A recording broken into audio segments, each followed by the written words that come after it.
কান্না করেন না, কান্না করেন না। হ্যাঁ, 100+ বয়স, ছেলের নাম রমজান, ফালাইতে গেছে, কান্না করতেছে। তা আমি দেখতেছি এখান থেকে হাইটে যাইতেছে, দেখে খুব খারাপ লাগে। ওনাকে সামান্য কিছু টাকা দিছি আমি। ছেলের নাম রমজান, ওনার বাড়ি হচ্ছে ময়মনসিংহ। কোন জায়গায় খালা? ঈশ্বরগঞ্জ না ঈশাগঞ্জ। আপনার তো হাজবেন্ড নাই আছে? না হাজবেন্ড নাই।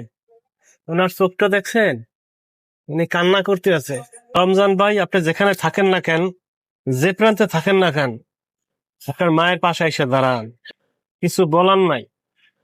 আমি এরকমের সন্তানদের ধিক্কার জানাই। আশপাশে এরকমের কুলাঙ্গা সন্তান আছে, তো কি বলবো, মানে এর সাথে ভালো কিছু বলা যাইতো, কিন্তু বলতে পারি না ফেসবুকের গাইডলাইনের কারণে। আপনার মনে কষ্ট থাকতে পারে, তার মানে এই না মাকে ফালাই চলে গেছেন, চলে যাবেন। এই মা তো 10 মাস 10 দিন আপনাকে গর্ভে ধারণ করছে, সেই মায়ের সাথে এই অবস্থা, হাঁটতে পারে না।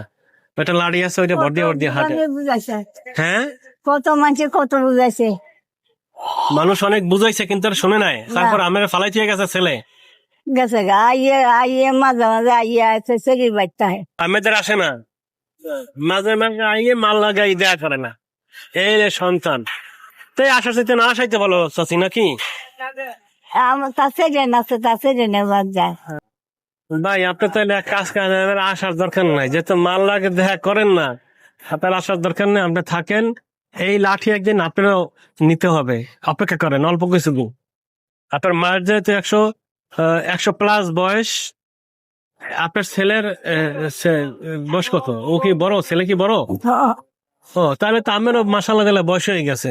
লাডি আমের জন্য প্রস্তুত। নাম জানে কি, ভুলে গেলাম। রমজান। তো ভালো থাকেন বন্ধুরা, বেশি বেশি শেয়ার করবেন, আর আপনারা এইরকম অসহায় মানুষের পাশে দাঁড়াবেন, যে যতটুকু পারেন সহযোগিতার হাত বাড়াই দেবেন। তো আজকের মতো বিদায়, আল্লাহ হাফেজ।